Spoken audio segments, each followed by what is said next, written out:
Budget जो है overall impact करता है हमारे पोर्टफोलियो ऑफ वेल्थ के ऊपर।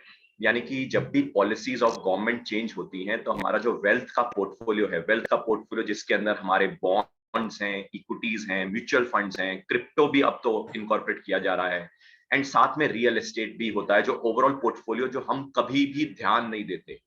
हम हमेशा फोकस करते हैं अपना हार्ड अर्न मनी पैसा कमाने के लिए, चाहे सीए है, डॉक्टर है, लॉयर है। हम हर कोई मंडे से लेकर सैटरडे मेहनत कर रहे हैं पैसा कमाने के लिए, मगर बिल्कुल भी समय नहीं लगाते पैसे को मैनेज कैसे किया जाए। उस पर्सपेक्टिव से सिंस मेरे को यहाँ पे रिस्ट्रिक्ट किया गया है कि मेरे को कैपिटल मार्केट्स के ऊपर ही बोलना है, तो मैं यहाँ पे रिस्ट्रिक्शन में bonds, equities, mutual fund and crypto के रिलेटेड ही बात करूंगा। मैं रियल एस्टेट, गोल्ड के ऊपर अभी चर्चा नहीं करूंगा, बट अगर कोई क्वेरी आएगी तो उसके ऊपर बातचीत कर पाएंगे। पहले, सिंस मेरे पास टोटल 20 से 25 मिनट है, मैं पहले 10 मिनट आपके साथ ये गुजारना चाहूंगा कि पास्ट में कैसे 1991 से शेप अप हुई है capital market based on the economic policies. So 1991 में जब हमारी एक तरह से इकोनॉमी ओपन करी गई 1991 में with liberalisation, privatisation and globalisation, तो उसके बाद एक तरह से हमने देखा होगा कि कई large corporates in line with economic policies of government of India उसके साथ फ्लरिश करी। एंड जब उसका फ्लरिश करी तो आप ये हैरान होंगे जान के कि 1991 से लेकर 2003 तक ब्रॉडली मार्केट्स में कुछ भी फ्लरिश नहीं था। मैं आपसे स्क्रीन भी शेयर कर रहा हूं साथ साथ। यहाँ पे आप देख सकते हैं कि एक तरह से 1991 से, ये आप देख सकते हैं, एक तरह से फ्लैट मार्केट्स, यानी कि सेंसेक्स ऑलमोस्ट 5000 था 1991 में। एंड अगर आप उसको अंदाजन 2003 तक देखें तो अंदाजन 6000 था, यानी कि टोटल अंदाजन 11-12 सालों में सिर्फ 1000 पॉइंट्स की बढ़ोतरी हुई, यानी 20% रिटर्न आया 12 सालों में, यानी कि 1.5% का रिटर्न ऑन एवरेज। एंड उसके बाद आप यूं समझो कि यहां पे एक हैपनिंग हुई, यानी कि यहां पे 1991 में हमने एक तरह से इकोनॉमी को खोला, और इकोनॉमिक पॉलिसी खोलने के कारण यहाँ पे म्यूचुअल फंड जो इक्विटी वाले थे या जो इक्विटीज थी उसमें कोई बढ़ोतरी नहीं हुई। मगर यहाँ पे अगर आपकी बॉन्ड इन्वेस्टमेंट होती या बॉन्ड के रिलेटेड कोई म्यूचुअल फंड होते तो वो पक्का बड़े होंगे, क्योंकि इस जमाने में हमारे इंटरेस्ट रेट्स धीरे धीरे करके घटे गए, यानी कि 15-16% से धीरे धीरे करके 12-11% तक आ गए, जिसके कारण बॉन्ड्स फ्लरिश करते रहे। मगर इक्विटीज और म्यूचुअल फंड जो इक्विटीज के बेस थे वहां पे कोई फ्लरिश नहीं हुआ। इसका मतलब ये, उसके बाद 2003 नवंबर में हमने पहली बार हमारे हिंदुस्तान की मार्केट्स ओपन करी फॉर फॉरेन इंस्टीट्यूशनल इन्वेस्टर्स। यानी कि जैसे ही हमने ओपन करी तो वर्ल्ड में डॉट कॉम बबल चल रहा था, डॉट कॉम क्राइसिस था, जिसके कारण यूएस से काफी फंड्स फ्लो, वर्ल्ड ओवर से काफी फंड्स फ्लो हिंदुस्तान आए, और हमारा सेंसेक्स 6000 से ऑलमोस्ट 22,500 हो गया, यानी कि 400% का return with in a span of 4 years। इसलिए आपने कभी सुना भी होगा कि नॉर्मली जितने भी म्यूचुअल फंड कंपनीज या जो शेयर मार्केट के जो लोग होते हैं जिन्होंने 2003-4 से पहले लगाया होगा उसको पक्का रिटर्न बना होगा, मगर वो पेपर पे दिखाते हैं स्टार मार के कि अगर आप 1995 से लगाए होते या 1997 से लगाए होते और अब तक अगर आप इन्वेस्टेड होते, यानी कि चाहे आप 2008 तक इन्वेस्टेड होते, चाहे यहां तक 2010 तक, चाहे टिल डेट तक भी आप इन्वेस्टेड होते, आप तब भी अमीर होते। मगर पॉइंट ये है, एक बड़ा क्वेश्चन यहाँ पे सवाल ये आता है कि 1991 से लेके जो 2003-4 तक मार्केट बढ़ी ही नहीं, तो ऐसे कौन से लोग होंगे जिन्होंने समझदारी से, नॉलेज के बेसिस पे उस जमाने में मार्केट में पैसा लगाया होगा। तो ऐसे कोई खास लोग नहीं होंगे, ये वो लोग होंगे जिन्होंने बिना नॉलेज के पैसा लगा के भूल गए होंगे कि कभी तो करण अर्जुन आएंगे। यानी कि वन फाइन डे 2003 में एक तरह से मार्केट में जब एक तरह से हमने हिंदुस्तान की मार्केट को पहली बार ओपन किया तो वाओ, यानी करण अर्जुन आ गए, जो कि किसी को नहीं पता था कब आएंगे, यानी कि बेस्ड ऑन नॉलेज उससे पहले किसी ने नहीं लगा रखा था। हर आदमी एक्सपेरिमेंटेशन के लिए 10-20 हजार सोचता था मार्केट में डाल देता हूं, देखी जाएगी। उनमें से देखते देखते कुछ ऊपर चल पड़े और कुछ अब्रॉड जाके सेटल हो गए, और कुछ जो जिंदा रहे उनको वन फाइन डे लगा वाओ मेरा पैसा बन गया। ऑन पेपर्स परसेंटेज में ये रिटर्न बहुत अच्छी दिखती है, मगर कितना पैसा कितने लोगों ने लगाया ये एक बड़ा सवाल बनता है। यानी कि इसका मतलब ये जो लॉन्ग टर्म इन्वेस्टिंग की कहानी जो बेची जाती है 1995 से पहले की, या 2008 से पहले की, या 2003 से पहले की, ये सब एक तरह से कहानी। फिर आया 2008 में वर्ल्ड का सबसे बड़ा क्राइसिस आया, ग्रेट फाइनेंशियल क्राइसिस। और यहाँ पे आप राइट साइड, लेफ्ट साइड में आपके अपनी स्क्रीन में देख सकते हैं कि ग्रेट फाइनेंशियल क्राइसिस में एक तरह से नए नोट छापे गए यूएस द्वारा, जिसका टोटल जो छापना था वो अंदाजन $4.4 ट्रिलियन माइनस $870 बिलियन, यानी कि $3.5 ट्रिलियन छापे गए अंदाजन 2008 से लेके 2013 तक। यानी कि 5 इयर्स में यूएस ने $3.5 ट्रिलियन छापे। ये क्यों छापे? क्योंकि वर्ल्ड में बहुत बड़ा क्राइसिस था और उस क्राइसिस से निपटने के लिए पैसा, लिक्विडिटी चाहिए होता है, लिक्विडिटी ऑक्सीजन होता है। एंड आप सोच सकते हैं कि 2008 से लेके 13 रादर ये जो पंपिंग पहली बार करी, ये 2008 आप देख सकते हैं दिसंबर में शुरू करी, दिसंबर में। यानी कि यहां पे 2008 जनवरी था और ये दिसंबर था। यानी कि जब पंपिंग करनी शुरू करी, एकदम से मार्केट वापस भागी। और कहां तक भागी? वही पीक तक जिस पीक से वो गिरी थी। और उसके बाद वो मार्केट वहीं पे वॉलेटिलिटी के साथ वहीं पे झूमती रही। और यहां पे 2014 में मोदी साहब आए और एकदम से मार्केट फ्लरिश कर गई, यानी कि 22,000 से 30,000 चली गई। मगर मोदी साहब के आने के कारण फ्लरिशमेंट इन द मार्केट तो हुई, मगर मार्केट को बाद में होश आई कि अभी भी यूएस में क्राइसिस है और अभी भी चैलेंजेस वर्ल्ड में है। और इसलिए ये मार्केट वापस करेक्ट होते हुए आप देख सकते हैं 2016 में वापस 22,500 आ गई। इसका मतलब ये, मैं आपको ये ब्रीफ ग्राफ चार्ट से ये दिखाने की कोशिश कर रहा हूं कि एक तरह से 1991 से लेकर 2003 में कोई रिटर्न नहीं था। यानी कि जिस आदमी ने यहां पे पैसा लगाया उसने विदाउट नॉलेज लगाया। Point number 1। जितने भी म्यूचुअल फंड इक्विटी वाले जो आपको कहानी बताएंगे वो बताएंगे 2008 से पहले की लगी हुई मार्केट, स्पेशली 1995 से पहले की लगी हुई मार्केट, उसके बारे में वो आपसे बात करें। मगर जिन लोगों ने 2009 से लेके 19 तक पैसा लगाया, उनका कोई खास रिटर्न नहीं बना होगा। एवरेज रिटर्न आप अगर सेंसेक्स में कैलकुलेट करें तो आप देख सकते हैं 2008 में पीक 22,500 था। और अगर आप 2021 से पहले की बात करें, हमारा सेंसेक्स अंदाजन 50,000 के करीब था। तो अगर आप या 40,000 के करीब था, 40 से 50,000 हम मान सकते हैं। 40 से 50,000 अगर हम कैलकुलेट करें तो अंदाजन 100% का रिटर्न बनता है। कितने सालों में? अंदाजन 12 सालों में। 12 सालों में 100% का रिटर्न मतलब ऑन एन एवरेज 8% का रिटर्न बनता है, जो कि एफडी को नॉर्मली बीट नहीं करता है। और अगर आप ये सोच रहे हैं कि नहीं, मारुति बड़ा था, टीसीएस बड़ा था, मेरे पास समय कम है, नहीं तो मैं आपको ये दिखाना चाहूंगा कि हर जमाना हर इश्क का नहीं होता है।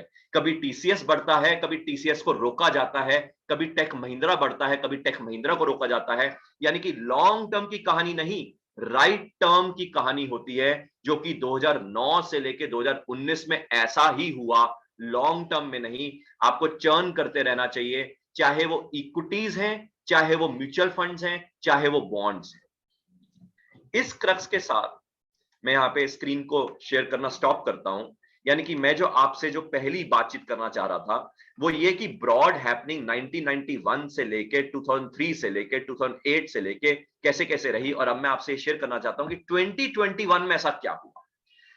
2021 में जहां आप सोचिए 2008 से 2008 से लेकर 2013 के बीच में जहां यूएस ने $3.5 ट्रिलियन पंप किया एंड मार्केट यूं ऐसे से फ्लक्चुएट होती रही, मगर यहां पे यूएस ने 2020-21 में अंदाजन $7 ट्रिलियन पंप किया एक साल के अंदर। बट ऑब्वियस अगर यूएस इतना डॉलर पंप करेगा, और सिर्फ यूएस नहीं, यूरोप भी, यूके भी, और वर्ल्ड ओवर 32 ट्रिलियन पंप किया गया in the form of fiscal policy and in the form of monetary policy. यानी कि इतना पैसा अगर पंप किया गया होगा तो मार्केट्स ने तो लिक्विडिटी दिखा के भागना ही था, भाग गई मार्केट। यानी कि जिन लोगों ने 2009 से लेकर 2019 तक लगा के बैठे हुए थे और कईयों के शेयर्स डाउन थे और उनको फिर इंतजार थी कि करण अर्जुन दोबारा आएंगे, तो करण अर्जुन दोबारा आए 2021 में। मगर मुद्दा यह है कि अब करण अर्जुन वापस जाएंगे, क्योंकि इतनी लिक्विडिटी जो पंप हो गई है उसके कारण महंगाई यूएस की बढ़ गई है, और यूएस की महंगाई बढ़ेगी तो वहां पे इलेक्शन का हेरफेर हो जाता है, कम्युनल राइट्स हो जाते हैं, इसलिए वहां पे अब उनको इंटरेस्ट रेट बढ़ाना पड़ेगा, जिसको हम टेपरिंग, क्यूई और ऐसी कई ऐसी बातें हैं जो मैं यहाँ पे अभी टाइम के कारण नहीं बता पाऊंगा। अब इसका मतलब है अगर यहां से लिक्विडिटी एक्सट्रैक्ट होती है तो मार्केट में डेफिनेटली एक फ्लक्चुएशन आएगी। अब मैं यहां तक एक पहले फेज के बाद बात करते हुए अब मैं दूसरे फेज पे आता हूं, जो हमने एक तरह से बजट में ब्रॉड 3 आउटलाइन देखी और फिर हम इन दोनों को कंबाइन करने की कोशिश करते हैं। पहला ब्रॉड आउटलाइन इस बजट में था कि फिस्कल डेफिसिट को मेंटेन किया गया। हम सब समझते ही हैं फिस्कल डेफिसिट का मतलब हमारा बजटेड एक्सपेंडिचर, हमारे बजटेड रिसिप्ट से जो डेफिसिट है, आप सोचो हर साल बसाल लगातार 1947 से लेके 2022 तक आज तक हमारा फिस्कल डेफिसिट रहा है। और आप सोचिए कि हर बार जब फिस्कल डेफिसिट होता है तो हमें बोरोइंग करनी पड़ती है, और बोरोइंग करते करते आज के डेट में हमारी जो जीडीपी है उसका 80% हमारी बोरोइंग्स है। यानी कि अगर मैं जीडीपी 300 लाख $3 ट्रिलियन यानी कि 210 लाख करोड़ मान लूं, तो यानी कि अगर मैं उसका 80% लूं तो अंदाजन 150 से 160 लाख करोड़ की हमारी एक तरह से बोरोइंग है। एंड आप देख भी सकते हैं कि हमारा एनुअल जो इंटरेस्ट ऑन बोरोइंग जाता है वो अंदाजन 7 to 8 लाख करोड़ जाता है। तो यहां पे गवर्नमेंट ने पहला एक स्टेप बहुत बढ़िया किया कि फिस्कल डेफिसिट को बढ़ने नहीं दिया।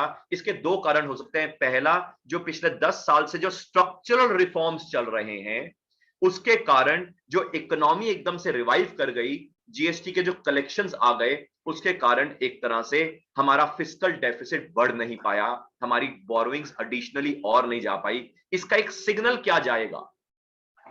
इस पहले पॉइंट का सिग्नल वर्ल्ड मार्केट को यह जाएगा कि Indian economy is doing good, Indian economy की जीडीपी बढ़ रही है, इंडियन इकोनॉमी इन्फ्लेशन को बीट कर पा रही है, और इसके कारण ह्यूज फंड फ्लो हिंदुस्तान आएंगे।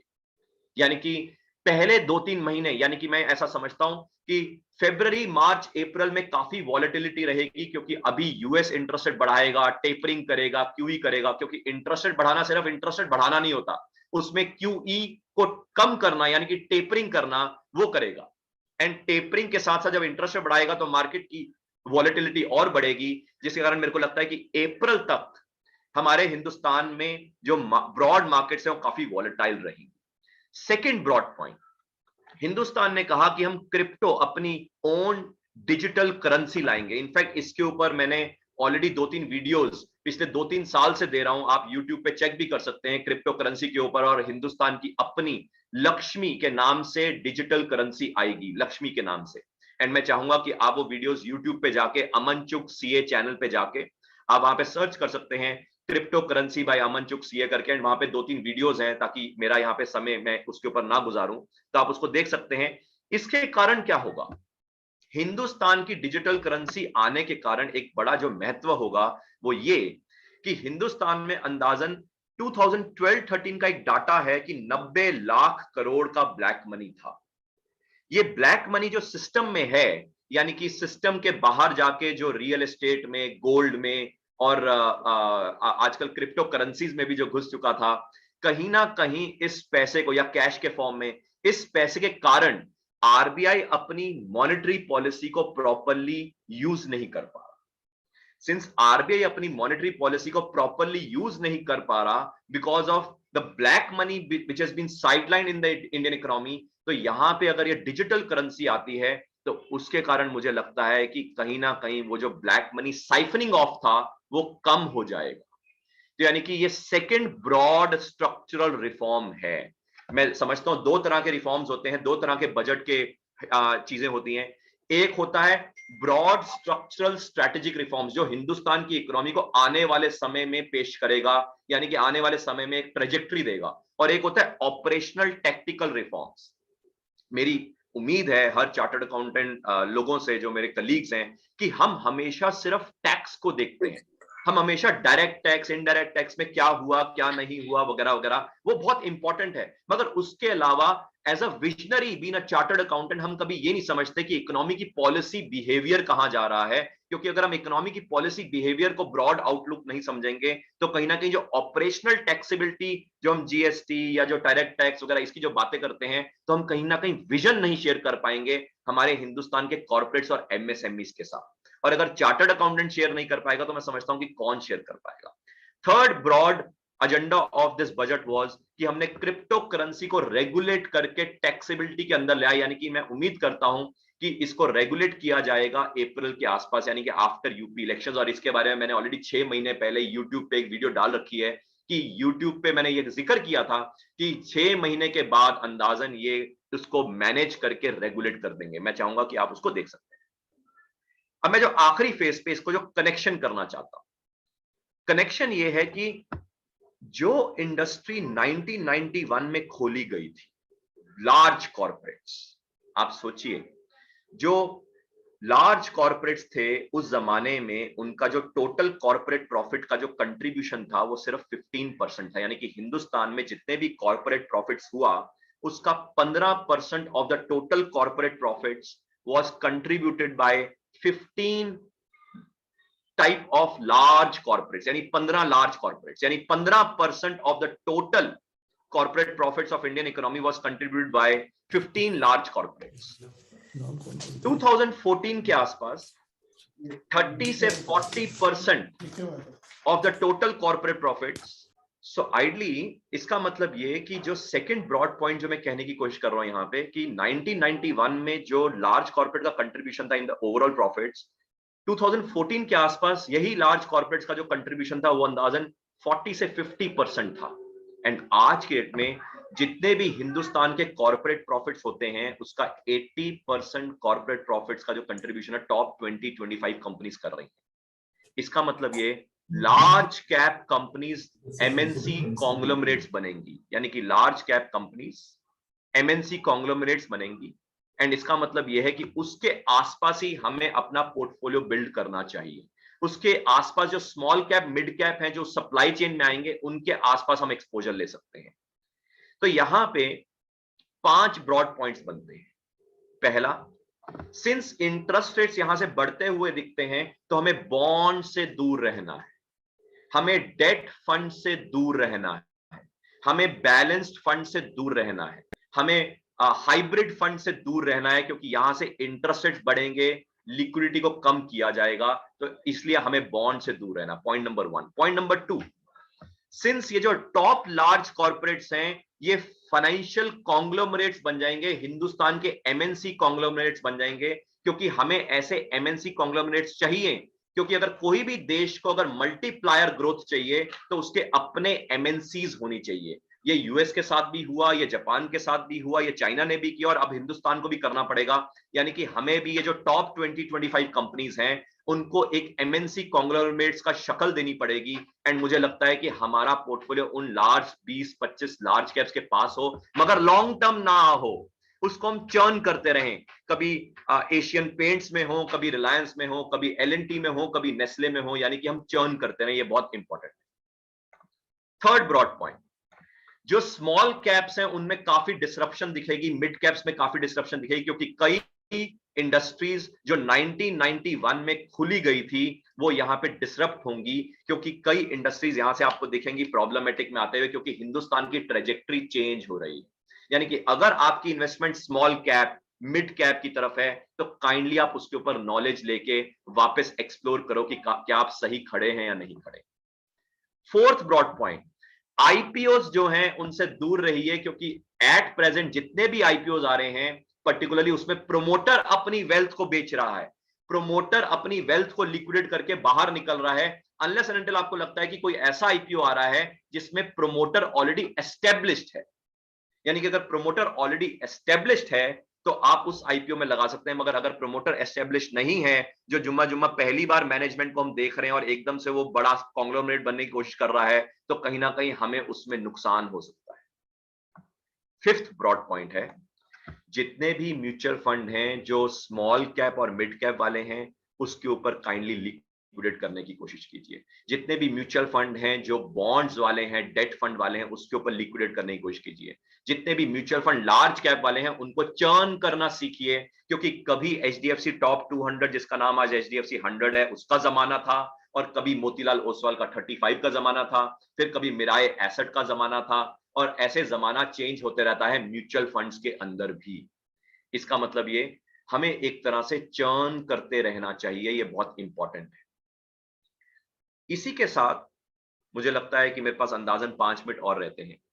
टुवर्ड्स द एंड मैं ऐसा जिक्र करना चाहता हूं कि यहां से capital markets on overall basis हम ये नहीं समझ सकते कि सेंसेक्स 1 लाख हो जाएगा, जो कि टीवी मीडिया चैनल पे एकदम से आता है कि 1 लाख हो जाएगा। आप समझ लो, जब टीवी मीडिया चैनल पे आ जाए कि सेंसेक्स यहां से 1 लाख हो जाएगा, तो मार्केट को टूटना है, क्योंकि जो बड़े लोग हैं ना, उनको पैसा लगाना है, तो वो चाहते हैं कि रिटेल आदमी आ जाए, रिटेल आदमी इन्वेस्टमेंट करना आ जाए। तो यानी कि टीवी और मीडिया पे देख के ऐसी चीजें मत देखिए, खुद की नॉलेज बढ़ाने की कोशिश कीजिए। एंड मुझे लगता है खुद की नॉलेज भी अगर हम कहें कि बुक से हम अमीर बन जाएंगे, तो बुक से कभी हम अमीर नहीं बन सकते, बुक से नॉलेजेबल नहीं बन सकते, मीडिया चैनल से हम नॉलेजेबल नहीं बन सकते। मीडिया में मैं यूं कहूंगा, news is planted, it is not printed. तीसरा, यूट्यूब के जो फ्री चैनल्स हैं, वहां से हम कभी भी अपना पोर्टफोलियो ना डेवलप करें, क्योंकि यूट्यूब पे कई ऐसे लोग हैं जिनको खुद नहीं बेचारों को समझ आया, मगर 20-21 की दुकान उनकी चल पड़ी, क्योंकि 20-21 में सारे घोड़े गधे चल पड़े, क्योंकि इतनी लिक्विडिटी आई कि सारे म्यूचुअल फंड, सारे स्मॉल कैप, सारे लार्ज कैप, सारे मिड कैप, सारे घोड़े गधे चल पड़े। तो इसलिए यूट्यूब के बेसिस पे अपना पोर्टफोलियो डेवलप मत करना। तो मैं चाहता हूं, हाँ, अगर आप सोच रहे हैं कि कोई ऐसा कोर्स कर लिया जाए टेक्निकल एनालिसिस वगैरह, उससे आपकी नॉलेज बढ़ेगी, मगर हैंड होल्डिंग नहीं बढ़ेगी। क्योंकि पॉइंट ये, जितने भी ऐसे कोर्सेज होते हैं, वो 6-8 दिन 9 दिन के लिए बड़े अच्छे लगते हैं, बड़े अच्छे लगते हैं, मगर उसके बाद हैंड होल्डिंग नहीं होती। तो मेरा ये कहने का पर्पज ये है कि आपको अपनी खुद की पोर्टफोलियो की जो बागडोर है, वो खुद की अंडरस्टैंडिंग नॉलेज से लेनी पड़ेगी। एंड अगर आप वो अंडरस्टैंडिंग नॉलेज लेंगे, तो आपको समझ आएगा कि 99% लोग क्या ऐसी गलतियां करते हैं जिसके कारण 1% लोग कमाते हैं और 99% गवाते हैं। जब आपकी नॉलेज का अपग्रेडेशन लेवल होगा, तो आप इस डायरेक्शन में आएंगे एंड 99% से दूर होंगे। इसी के साथ मैं शायद आपको ये कहना चाहता हूं कि आप मेरे साथ कनेक्ट हो सकते हैं। मैं अमन चुग सीए के नाम से ट्विटर पे भी हूं, यूट्यूब पे भी हूं, लिंक्डइन पे भी हूं, फेसबुक, इंस्टाग्राम वगैरह हर एक पे। साथ में अमन चुग सीए ऐप है, उस पे मैं कहीं ना कहीं नॉलेज बेस्ड सेक्शन आप लॉग इन कर सकते हैं। अमन चुग सीए ऐप पे अंदाजन 15 लोग, 1000 लोग हैं। एंड वहां पे मैं चाहूंगा कि आप कनेक्ट हो सकते हैं। वहां पे मैं नॉलेज बेस में कहीं ना कहीं छोटी छोटी ऑडियोज के थ्रू ज्ञान देने की कोशिश करता हूं। एंड अगर आप मेरे नेटवर्क ग्रुप में ऐड होना चाहते हैं, तो आप 9999300216 पे आप अपना शेयर कर देंगे, आपका नाम एंड आप क्या क्या करते हैं, ताकि मैं आपको अपने नेटवर्क ग्रुप में ऐड कर लूंगा। इसी बहाने मैं आपसे फ्यूचर में कुछ ना कुछ सीखने की कोशिश करूंगा, एंड कुछ ना कुछ हम एक दूसरे से सीखते सीखते हिंदुस्तान को और फर्दर प्रॉस्पेरिटी की तरफ लेके जाएंगे। बॉन्ड्स होते हैं, नॉर्मली हमारा हिंदुस्तान में ये मानना है कि बॉन्ड्स में पैसा जब मर्जी लगा लो, मगर बॉन्ड्स में जब मर्जी पैसा नहीं लगाया जाता। हमें बॉन्ड्स में तब लगाना चाहिए जब यील्ड गिरने की संभावना हो। यील्ड गिरना और बढ़ना, उसके कई कारण होते हैं, जिसमें से मेजर 3 कारण होते हैं। पहला, यील्ड बढ़ता कब है? यील्ड तब बढ़ता है जब इंटरेस्ट रेट्स बढ़ रहे हों या बढ़ने की संभावना हो।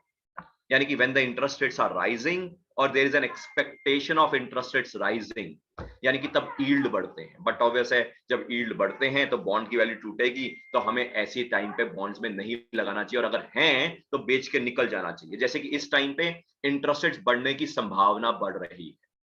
पॉइंट नंबर 2, जब भी जीडीपी की ग्रोथ बहुत तेजी से बढ़ रही हो, तो नॉर्मली हमें ये एक्सपेक्टेशन कर लेनी चाहिए कि अगर जीडीपी ग्रोथ बहुत ज्यादा तेज है, बहुत ज्यादा ओवरहीट कर रही है इकोनॉमी में, तो यानी कि आने वाले समय में इंटरेस्ट रेट बढ़ सकते हैं। यानी कि जब एक्सेसिव जीडीपी ग्रोथ हो, तो उम्मीद कर लो कि यील्ड बढ़ेंगे ही बढ़ेंगे। पॉइंट नंबर 3, जब महंगाई बहुत तेजी से बढ़ रही हो या बढ़ने की संभावना हो, जैसे कि लिक्विडिटी छापी गई 20-21 में, तो पता ही था कि आने वाले 1, 2, 3, 4 सालों में आने वाले समय में इन्फ्लेशन बढ़ेगा, यानी कि इसका मतलब ये हमें उस टाइम पे भी समझ जाना चाहिए कि यील्ड बढ़ेगा, बॉन्ड की वैल्यू टूटेगी, तो हमें बॉन्ड से दूर, डेट फंड से दूर, हाइब्रिड फंड से दूर, बैलेंस फंड से दूर रहना चाहिए। मगर हिंदुस्तान में हम ये सारी चीजें नहीं समझते, नहीं देखते। क्यों? क्योंकि हमें लगता है बॉन्ड्स में मतलब जब मर्जी डाल दो, यानी कि डेट फंड में मतलब जब मर्जी डाल दो, मगर ऐसा नहीं होता है। इसके ऊपर भी मैं रिक्वेस्ट करूंगा कि आप YouTube पे जाके आप बॉन्ड्स के ऊपर मेरी 2-3 वीडियोस हैं, आप उसको एक बार देख लेना, वहां पे थोड़ा और क्लैरिफिकेशन हो जाएगा। ऐसे ही आता है म्यूचुअल फंड के ऊपर। हम नॉर्मली म्यूचुअल फंड में लगाते हैं, मगर हम ये सोचते हैं कि म्यूचुअल फंड सेफ है। म्यूचुअल फंड एक तरह से बहुत बड़ा ब्रोकर है। म्यूचुअल फंड एक तरह से ऐसा ब्रोकर है जिसने अपनी पोजीशनिंग इस तरीके से कर रखी है कि आम आदमी को लगता है कि शेयर मार्केट रिस्की है मगर म्यूचुअल फंड सेफ है। मगर म्यूचुअल फंड भी कहां लगाता है? वो भी तो शेयर मार्केट और बॉन्ड्स में लगाता है। इसका मतलब ये, हमें कोशिश करनी चाहिए कि धीरे धीरे लर्निंग के बेसिस पे हम म्यूचुअल फंड्स में ना लगाएं और डायरेक्ट शेयर्स में सिप करें। कई फायदे हैं। पहला फायदा, आप म्यूचुअल फंड जिस ब्रोकर या सब ब्रोकर के थ्रू लगाते हैं, वो अपनी ट्रेल कमीशन के लिए आपका कभी भी म्यूचुअल फंड चेंज नहीं करता है। सिंस वो म्यूचुअल फंड कभी चेंज नहीं करेगा, तो आप समझ सकते हैं कि सेम म्यूचुअल फंड तो हमेशा चलेगा नहीं, तो आपको हमेशा म्यूचुअल फंड चर्न करते रहना चाहिए। मगर वो अपनी नॉलेज के कारण, क्योंकि ब्रोकर आपको कभी भी चर्न नहीं करवाएगा। पहली बात तो उसकी एजुकेशनल क्वालिफिकेशन उतनी स्ट्रांग नहीं होती, एंड साथ में उसके पास ट्रेल कमीशन का एक लालच होता है, जिसके कारण वो हमेशा यही चाहता है कि जो पैसा है वो सेम म्यूचुअल फंड में लगता रहे ताकि उसको ट्रेल कमीशन आती है। तो यानी कि अगर आप डायरेक्ट इक्विटीज में जाएंगे तो आप एक तरह से 1% मिनिमम अपना ब्रोकरेज बचा सकते हैं। दूसरा, जितने भी म्यूचुअल फंड होते हैं उसमें एक्सपेंस रेशियो होती है अंदाजन 2%। यानी कि अगर आप डायरेक्ट इक्विटीज में जाएंगे तो आप 2% का एक्सपेंस रेशियो बचा सकते हैं। तीसरा, जितने भी म्यूचुअल फंड होते हैं, हम नॉर्मली ग्रोथ म्यूचुअल फंड लेते हैं, उस पर डिविडेंड वगैरह नहीं आता है, बोनस शेयर्स नहीं आते हैं। तो अगर आप डायरेक्ट शेयर्स में लगाएंगे तो आपको बोनस शेयर्स भी आएंगे और डिविडेंड भी आएगा, और नॉर्मली थकी सी थकी कंपनी भी 2% का डिविडेंड देती है। यानी कि 2% डिविडेंड हो गया, 2% का एक्सपेंस रेशियो हो गया, 1% का ब्रोकरेज हो गया, 5% का फायदा हो गया अगर हम डायरेक्ट इक्विटीज में लगाएंगे। अब आपका सवाल ये होगा कि मगर हमें समझ ही नहीं आता कि कौन से इक्विटीज में लगाएं। सिंपल है, टॉप 5-10 म्यूचुअल फंड ढूंढ लो, उनके कॉमन 5-10 शेयर ढूंढ लो। यानी कि टॉप 5-10 शेयर्स म्यूचुअल फंड जो है हिंदुस्तान के, उनको गूगल पे सर्च मारो। गूगल पे कई कंपनीज हैं, वैल्यू रिसर्च है, मॉर्निंग स्टार है, वगैरह वगैरह, और उनमें से कॉमन शेयर्स निकाल लो कि कौन से टॉप 10 म्यूचुअल फंड में कॉमन 10 शेयर्स कौन से हैं। अब कॉमन 10 शेयर्स का मतलब हिंदुस्तान के टॉप डोमेस्टिक इंस्टीट्यूशनल इन्वेस्टर्स अगर उन कॉमन 10 शेयर्स में लगा रहे हैं तो आप डायरेक्ट लगा लो ना। एंड इसके लिए भी अगर आपको लगता है कि कुछ हैंड होल्डिंग चाहिए, तो हम कंप्लीमेंट्री हर महीने कौन से बेस्ट म्यूचुअल फंड और उनके कौन से टॉप कॉमन शेयर्स हैं वो भी डालते हैं। बट ऑब्वियसली आप मेरे साथ जब कनेक्ट होंगे, नेटवर्क ग्रुप में आएंगे, तो मैं आपसे वो भी शेयर कर पाऊंगा। इसमें एक और पॉइंट है, अगर आपको फिर भी लगता है कि म्यूचुअल फंड के बजाय अगर हम इक्विटीज में जाते हैं तो और क्या फायदा, एक बहुत बड़ा फायदा है। हम म्यूचुअल फंड में जब सिप लगाते हैं, हम हर महीने की एक पर्टिकुलर तारीख को लगाते हैं। हम ये अज्यूम करते हैं कि इस पर्टिकुलर तारीख को हमें एवरेज करने का मौका मिल जाएगा। मगर आपने कभी सोचा है कि कई बार मार्केट उस पर्टिकुलर तारीख में एवरेज का मौका दे ही नहीं रही? तो आपको क्या करना चाहिए, समझो आपका हर महीने का सिप है 50,000 रुपए, यानी कि आपको डिवाइड करना चाहिए 12,500 रुपए हर हफ्ते का। और 12,500 रुपए हर हफ्ते का जो आपने डिवाइड किया, और जो टॉप कॉमन 5-10 शेयर्स निकाले, उन शेयर्स में आप इन्वेस्ट करें। एंड फिर अगले हफ्ते देखिए कि कौन से शेयर्स 5% टूटे हैं और कौन से शेयर्स 5% बढ़े हैं, उन्हीं में एवरेज करें अगला वाला 12,500। और अगर नहीं हिले हैं तो मत लगाइए, फिर अगले हफ्ते की वेट कीजिए, ताकि जो शेयर्स बढ़े हैं या जो शेयर्स घटे हैं उन्हीं में एवरेज हो, ताकि आपका एवरेज बढ़िया हो जाए। हालांकि कई ऐसी एडवांटेज है, और मैं चाहूंगा कि एक वीडियो भी मैंने बना रखी है कि म्यूचुअल फंड के अलावा अगर आप डायरेक्ट स्टॉक्स में लगाते हैं, आप यूट्यूब पे करेंगे कि why we should not invest in mutual funds by CA doctor Aman Chugh या बाय अमन चुग करके यूट्यूब पे आपको वो पूरी वीडियो मिलेगी। एंड मैं चाहता हूं कि आप उसको देखें, ताकि आप कहीं जो फंस रहे हैं, क्योंकि आने वाले समय में ये 20-21 का जमाना नहीं रहेगा। 2009 से लेके जो 2019 का जमाना था, उसमें बेस्ट से बेस्ट म्यूचुअल फंड का जो रिटर्न था वो भी अंदाजन 9 से 10% था। यानी कि एफडी का रिटर्न 8.5% था और 9 से 10% का म्यूचुअल फंड का रिटर्न का था। तो हम क्यों इतना स्टैंडर्ड डेविएशन लेते हैं? स्टैंडर्ड डेविएशन यानी कि उसका रिस्क लेते हैं। नॉर्मली हर म्यूचुअल फंड का जो स्टैंडर्ड डेविएशन होता है 20% होता है। तो 20% स्टैंडर्ड डेविएशन पे हम एक्स्ट्रा सिर्फ 1% का रिटर्न कमाने के लिए जा रहे हैं। और ये तो शुक्र करो कि 20-21 आए करण अर्जुन और इतने लिक्विडिटी लेकर आए करण अर्जुन कि सारे म्यूचुअल फंड भाग गए ऊपर, और आपको लगता होगा कि वाह, जो भी मैंने म्यूचुअल में लगाया था उसमें बहुत रिटर्न बन गया। रिटर्न बना, मगर ये म्यूचुअल फंड की कंपनी के कारण नहीं बना। रिटर्न बना जो शेयर्स में, वो शेयर्स के कारण नहीं बना, कोई भी ब्रोकर के कारण नहीं बना। ये बन गया क्योंकि यूएस ने इतना पैसा छापा, इतना पैसा छापा कि सारों की दिवाली हुई। मगर अब इतना पैसा लेके जाएगा वापस कि कहीं सारों का दिवाला ना हो जाए, क्योंकि कई बड़े बड़े जो बड़े इन्वेस्टर्स हैं वो तो निकल लिए हैं, मगर जो छोटा रिटेल इन्वेस्टर है वो आज डीमेट अकाउंट खोल रहा है, पेटीएम पे पैसा लगाने के लिए डीमेट अकाउंट खोल रहा है, जोमेटो में पैसा लगाने के लिए डीमेट अकाउंट खोल रहा है। ये वही जमाना है जैसे आरपीएल, रिलायंस पावर में रिटेल आदमी ने 2008 में 500 रुपए दे के डीमेट अकाउंट खुलवाए थे। और उसके बाद आपको पता है क्या हुआ है? क्योंकि मार्केट उठा उठा के पटकती है ऐसे लोगों को जो नए नए आते हैं, और ताकि तब तक पटकती है ताकि वो आदमी तब तक कसम ना खा ले कि मैं कसम खाता हूं आज के मार्केट में कभी नहीं आऊंगा। एंड वही होता है, मार्केट क्रैश करती है, वो कस्में खाता है, मार्केट बढ़ने लग जाती है, फिर वो उसको दूर खड़े देखता है और लाचार हो जाता है। मगर जब वो और बढ़ते बढ़ते बढ़ते बढ़ते वो कसम खा रहा होता है, वो कहता है नहीं जाऊंगा नहीं जाऊंगा नहीं जाऊंगा, मगर फिर एकदम से इतना बढ़ जाता है कि टीवी वाले आते हैं कि अब तो गोल्डन अपॉर्चुनिटी है, तो रिटेल आदमी फिर दोबारा घुस जाता है।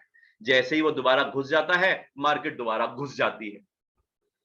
तो यहां पे ब्रॉडली म्यूचुअल फंड का भी मैं जो आपसे शेयर कर रहा हूं, मैं चाहूंगा कि इसके ऊपर भी आप काइंडली आप सुने तो आपको और थोड़ा इन डेप्थ अंडरस्टैंडिंग होगी।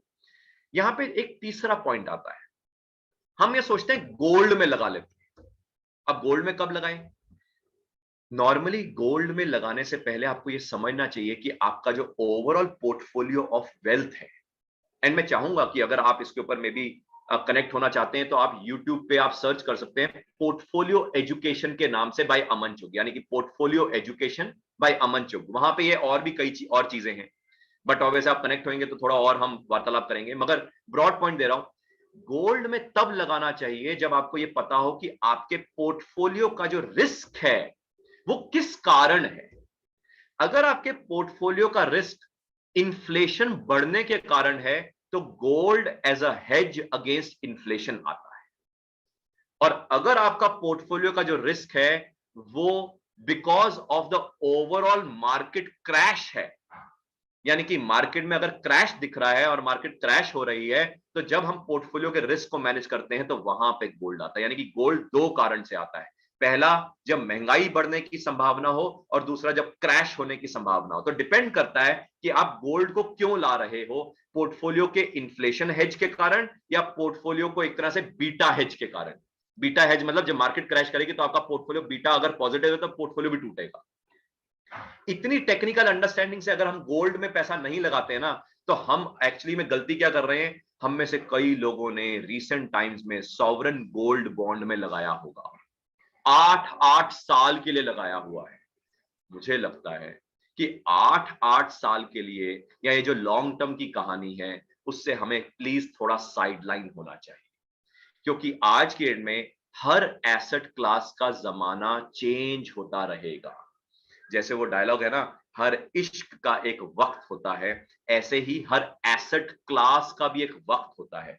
कभी रियल एस्टेट होता है, कभी गोल्ड होता है, कभी बॉन्ड्स होता है, कभी शेयर्स होते हैं। और with in her asset class में भी डिफरेंट डिफरेंट इंस्ट्रूमेंट का जमाना होता है।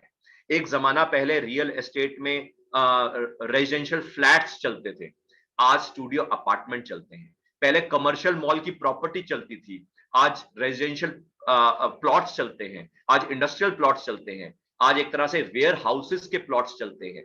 यानी कि चेंज हो रहा है जमाना। सिमिलरली इक्विटीज, जैसे मैंने मेंशन किया, कभी आईटी सेक्टर चलता है, कभी इंफ्रास्ट्रक्चर सेक्टर चलता है, कभी ऑटो चलता है।